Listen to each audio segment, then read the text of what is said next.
Hi, I'm Will Fletcher, and today I'm going to be talking about polymers in football. An introduction to polymers.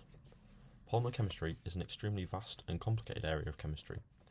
Polymers are an essential part of daily life, ranging from single-use plastic bottles to electronics and all the way to use of Kevlar in bulletproof vests.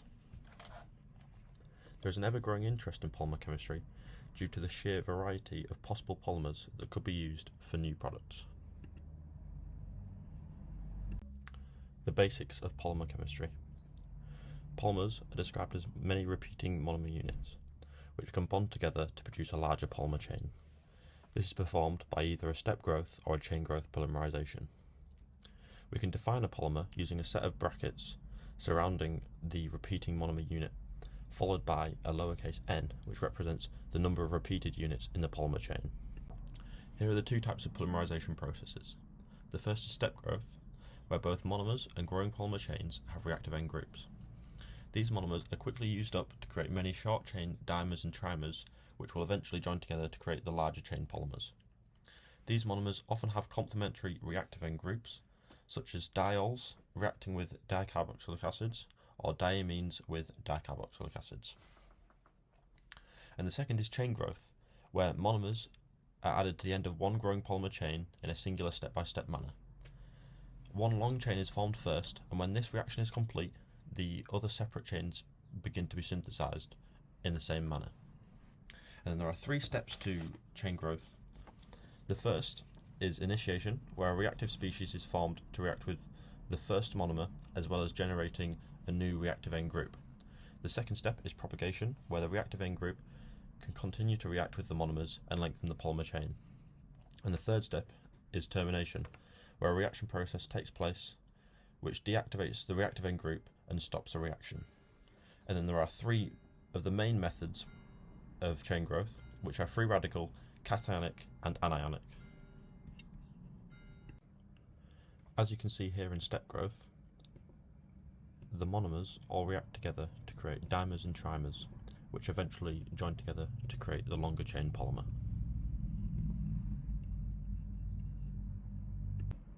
Whereas here in chain growth, the chain grows linearly from the first reactive end group.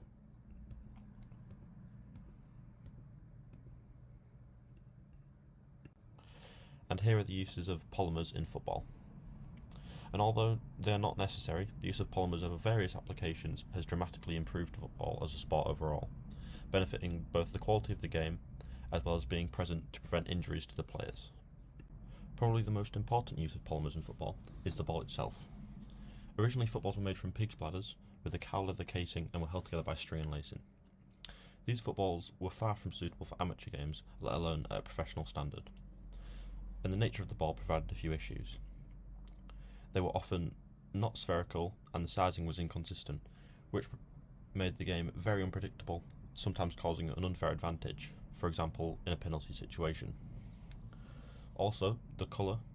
In muddy or dark conditions, the ball became almost impossible to see due to it being made of leather. And lastly, the weight.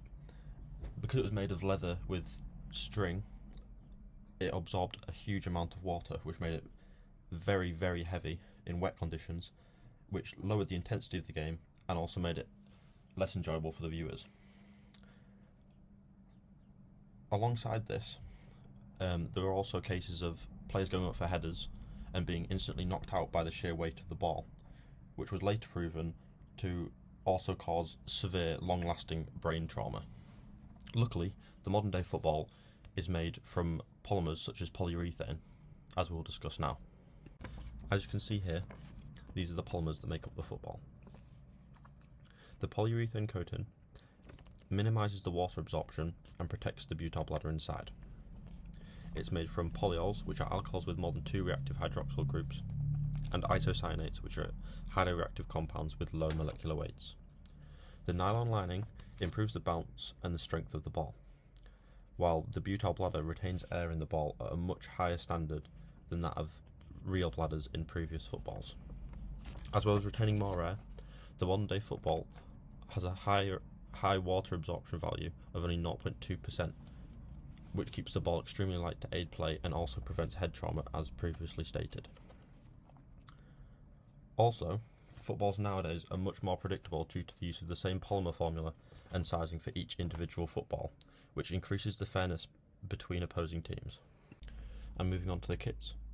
Commonly made from polyesters and elastanes, also known as lycra, football kits need to meet a vast criteria of being lightweight, durable, elastic, breathable, and having a low water absorbance value. Polyesters are produced from the condensation reaction between an alcohol and a carboxylic acid. Elastanes are made up of polyesters and polyurethanes. These polymers possess a high strength and elasticity while being lightweight, making it perfect for clothing production, specifically in sports clothing, where both the strength and elastic properties are required to aid performance, as shown on the right. These properties allow footballers to be lightweight and highly mobile, while also wearing breathable clothing to allow them to cool down. The flexibility of these polymers allows a free range of motion. This facilitates a much higher intensity game for a longer period of time, which would not be possible without the presence of these polymers. Goalkeeping gloves were first introduced in the 1970s and have become a staple since the mid-80s. Goalkeeping gloves have revolutionised this area of the game. They offer both protection and beneficial attributes to the goalkeepers. Similarly to the kits, shin guards, and the football itself, the gloves are comprised of a base structure of polyurethane for its durable and elastic characteristics, meaning the gloves will hold together well, providing a strong structure to the gloves. However, the foam padding probably plays the most important role, providing a large impact resistance, meaning the goalkeeper feels less force on the ball. This characteristic of the foam padding is due to the structure and materials it's comprised of. They are generally produced from polyesters, polystyrenes, polyurethanes, and polyethylenes, and are formulated to contain air gaps to provide a compressible nature to reduce the impact. This foam layer, however, is not very durable, and therefore it is protected by a latex layer on the surface of the gloves to prevent it from splitting. The future of polymers in football. The polymers that I have covered today are just a few of many others present in football, such as in the training equipment, shin guards, nets, cameras, and stadiums. This shows just how vast polymer science can be, and how it can be used to greatly benefit both our daily lives as well as being used for specific functions. Also, due to polymer chemistry being an ever-growing area of science, with constant research being made, it is likely advancements will be made which I'm certain will greatly improve on the polymers currently used in today's football, alongside polymers used in our daily life. Thank you for watching.